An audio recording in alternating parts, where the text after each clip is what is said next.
Okay, and number 11, we're told that the height of an octagonal pyramid is the same as the apothem of the base.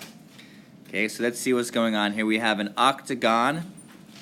1, 2, 3, 4, 5, 6, 7, 8. That happens to be a pyramid. So there's the height of your pyramid, and then of course they all come down like this. Ooh, that was not a pretty pyramid, but forgive me, done. Where the height of the pyramid, okay, we need height to calculate volume, is the same as the apothem. The apothem is the length that goes from the center of your polygon, perpendicular and midsection of the other side. Okay, so the height is the same as the apothem, which means I need to first calculate the apothem before I can find the volume of the pyramid.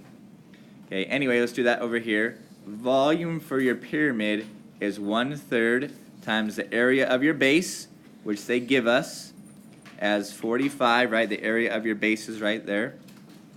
25483 times the height. And we need to calculate the height by finding the apothem. Okay, so we need to figure out what that is first. Okay, so we know the area of the base, and we're going to find the apothem. So let's get to doing that. We set the area equal to the formula. 1/2 of A times the number of sides times the side length. Okay, so this is the area formula for any regular polygon. 1/2 of apothem times number of sides times side length. We don't know apothem or side length, so we have to do some substitution in here. But first off, I'm going to divide both sides by 4, because that's what 1/2 of 8 is.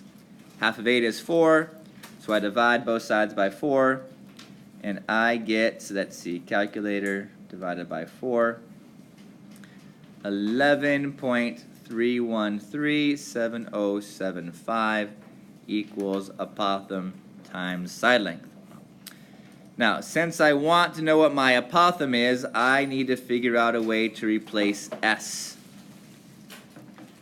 Okay, and as we might have seen in other videos, there is a relationship between the apothem and the side length. And it is this. The side length is equal to the apothem times the tangent of 1/2 of the central angle times 2. Okay, there's a video before called the Satan Problems where we talk about the side length being equal to the apothem times the tangent of the trig angle, or 1/2 the central angle, times 2. So we use that substitution so that I only have apothem in my equation. Okay, so continuing on, I'm going to divide both sides by 2 and tan of 22.5. Okay, that cancels out this and this. And make sure when you put it in your parentheses and when you put it in your calculator. Okay, so 22.5, the central angle is 360 divided by n, where n is 8. Okay, that's 45 degrees as the central angle. And if we divide that by 2, that's where the 22.5 comes from.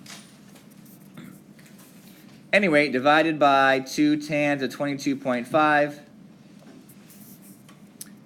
13.6568 equals a squared. So then taking the square root of that number, 3.696 is the apothem height, or the apothem length.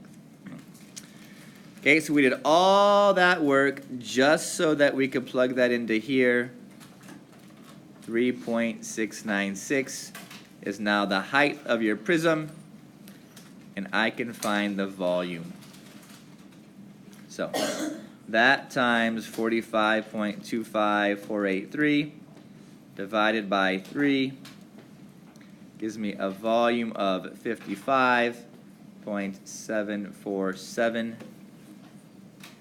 cubic units. So first we find the apothem by solving an area problem for a regular polygon. And then you take that apothem and you multiply it by the area of the base, and you divide it by 3, and that gives you the volume for the pyramid.